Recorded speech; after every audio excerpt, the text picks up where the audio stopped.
ముఖ్యంగా ఈ చిన్నజీయర్ స్వామి ఇలా తరచూ వ్యాఖ్యలతో వివాదాల్లో నిలబడుతున్నారాయన. ముఖ్యంగా శైవం మీద ఆయన ఒక కక్ష కట్టారా అనే స్థాయిలో చాలా సందర్భాల్లో ఆయన వ్యాఖ్యలున్నాయి. తాజాగా హ్మ్. ఆదిశంకరాచార్యుల వారి మీద ఆయన చేసిన మాటలు మొత్తం ప్రపంచాన్నే విస్మయపరుస్తున్నాయి. దీన్నెట్లా చూడాలి గురువుగారసలు? మనము చరిత్రలో చదువుకున్నప్పుడు కొన్ని విన్నామండి. గురూజీ. వైష్ణవుల మధ్య, శైవుల మధ్య యుద్ధాలే జరిగినాయని మనం విన్నాం. అవును. చరిత్రలో ఉన్నది అవన్నీ. ఉంది. ఉంది. అవును. అది కాలంలో ప్రజలల్లో అవగాహన పెరిగి, ఈ రాజరికపు ప్రభుత్వాలు నశించిన తర్వాత ఎప్పుడైతే ప్రజాపాలన వచ్చిందో, ప్రజలకు ఒక స్వేచ్ఛా హక్కు రాజ్యాంగం కల్పించబడ్డదో, తర్వాత ఒక అద్భుతమైన మార్పులు చోటు చేసుకున్నాయి.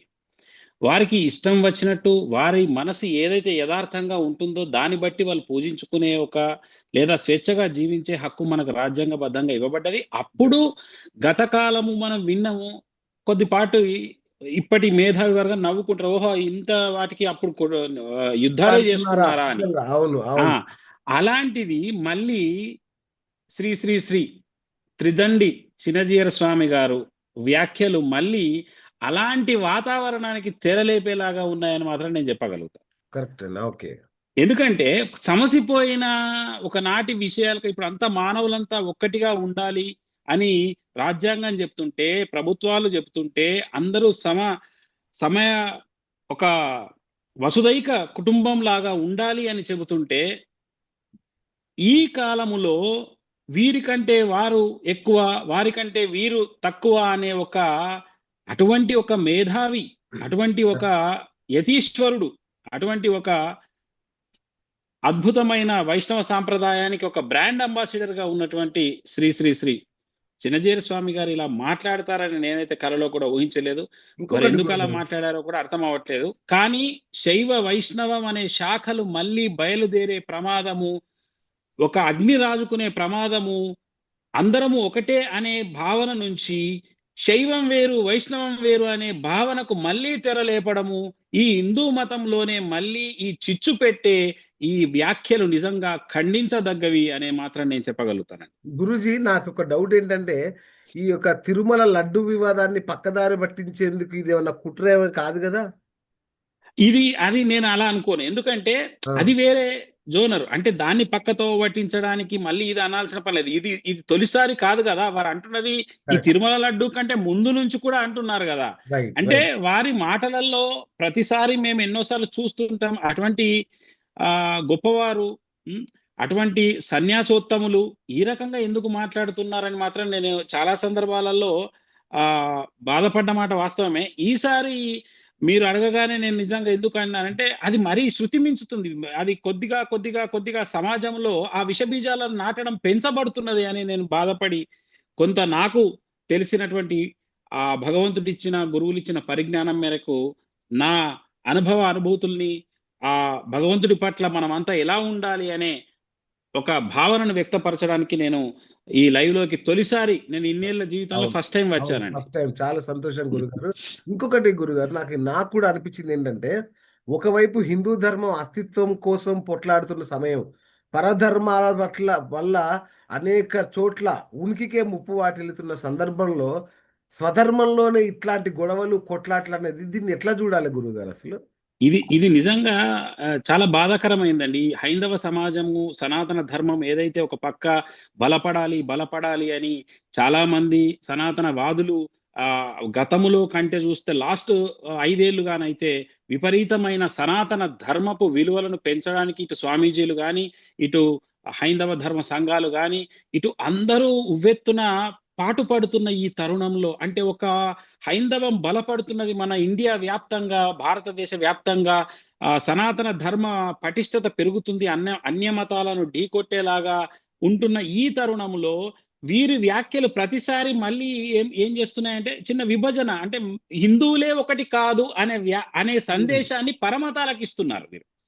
ఆ హ్మ్. వ్యాఖ్యలు ఎందుకంటే మీరు ఇందాక ఇంటర్వ్యూ ప్రారంభంలో ఒక మాట అన్నారు. ఆ! మాట్లాడిన వ్యక్తి అల్లాటప్ప కాదు. ఒక కాదు కదా! అద్భుతమైన యతీశ్వరుడు, సన్యాసోత్తములు, చినజీయర్ స్వామి గారు లాంటి మహానుభావులే ఇలా అంటే సమాజంలో ఆ సందేశం ఏ రకంగా వెళ్తుందని మీరు కొంచెం బాధను వ్యక్తపరిచారు. అది నిజం. నిజంగా ఎవరు అండి. అంటే దానికి విలువ లేదు. కానీ అటువంటి సమతామూర్తి వాళ్ళు అనడం అది కాదండి గురుగారు, ఆశ- సమతామూర్తి అని ఒక విగ్రహాన్ని స్థాపించి ఎవరికి అవును. ఎక్కడ స్థాపిస్తున్నారు సమత నాకు అర్థం కావట్లేదు. నా- ఎవరిలో సమత స్థాపించాలని సమ- అది మీరు ఆల్రెడీ మీరు మీడియా రంగంలో మీకు తెలుసు. సమత అన్నప్పుడు ఏంటండి? ఈక్వాలిటీ. దాని పేరు ఎగ్జాక్ట్లీ. ఆ సమతామూర్తి పేరు స్టాచ్యూ ఆఫ్ ఈక్వాలిటీ పెట్టారు వారు. చాలా సంతోషం. మాకు రామానుజాచార్యులన్న చాలా గౌరవం. అద్భుతమైన వారు యోగీశ్వరులు రామానుజుల వారు. అయితే అటువంటి సమతామూర్తి చెప్పిన సందేశం ఏంది? అందరూ ఒకటే. అవునా? ఎస్. అందరూ ఒకటే. రాజ్యాంగం చెప్తుంది కూడా ఏమిటి? అందరూ ఒకటే. అప్పుడే రాజ్యాంగబద్ధంగా అందరూ ఎవరి భావాల వాళ్ళకి స్వేచ్ఛనిస్తూ ఆ రకంగా వాళ్ళను ముందుకు తీసుకెళ్లడమే ఆ సమతామూర్తి యొక్క విశిష్టత.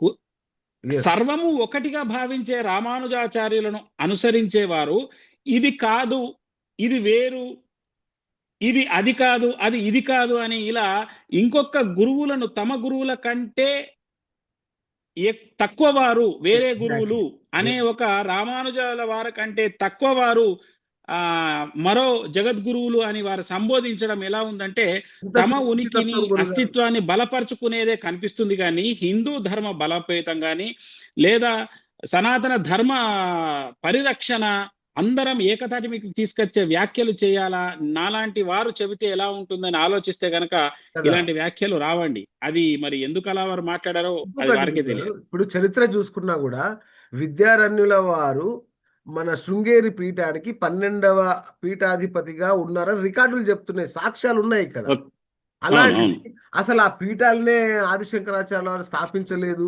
విద్యారణ్యుల వారు అయితే స్థాపించారంటే ఆదిశంకరాచార్యులు వారు ఏ కారణం నాటి వాళ్ళు 2500 సంవత్సరాల పూర్వం వారు పూర్వం వారు.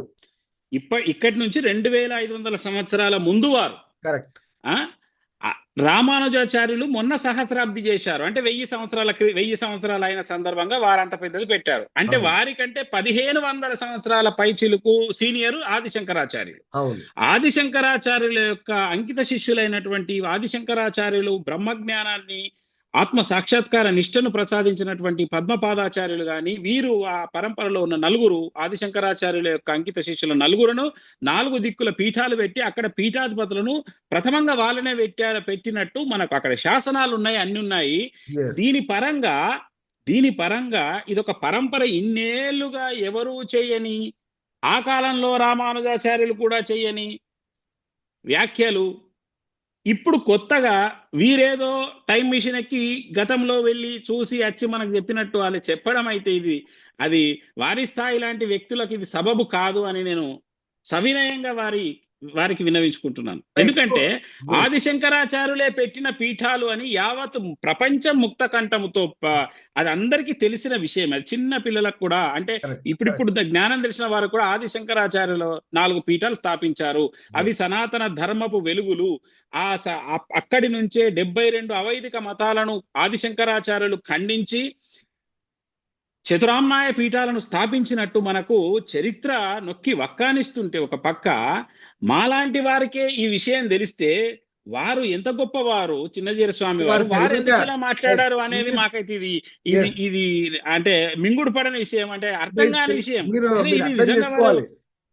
అర్థం చేసుకోవాల్సింది తెలియక చేసిన వ్యాఖ్యలు కాదు సార్ ఇవి.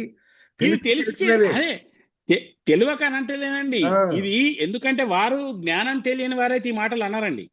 జ్ఞానం తెలిసి ఇంటెన్షనల్లీ తమ గురువు గారు ఏదైతే ఉన్నారో ఆ ప్రదేశాన్ని హైలైట్ చేయడానికి కానీ తాము అనుసరిస్తున్న సాంప్రదాయం వైష్ణవ సాంప్రదాయాన్ని తలమానికంగా నిలబెట్టడానికి శైవాన్ని తొక్కేయాలనే ఉద్దేశంతో మాట్లాడిన మాటలుగా నాకు అనిపిస్తున్నది.